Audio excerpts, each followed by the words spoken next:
तिसरा आहे अग्नितत्व. शरीरातील प्रत्येक पेशीमध्ये अग्नीचे अस्तित्व आहे. आपल्या शरीरातील पित्त हे अग्नी आणि पाण्यापासून निर्मित होते. आयुर्वेदानुसार पचन आणि चयापचय प्रक्रियेमधील अग्नी हा महत्त्वपूर्ण घटक आहे.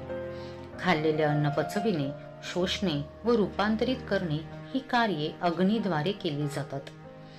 अन्नाचे ऊर्जेत रूपांतर करण्याचे काम अग्नी करतो.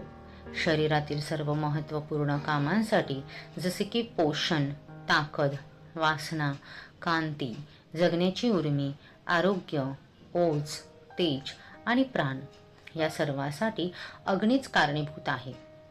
चरक ऋषींनी नमूद केले आहे की जेव्हा शरीरातील अग्नी संतुलित असतो तेव्हा व्यक्ती निरोगी, दीर्घ व आनंदी आयुष्य जगतो आणि जर तो असंतुलित असेल तर आजार उद्भवतो.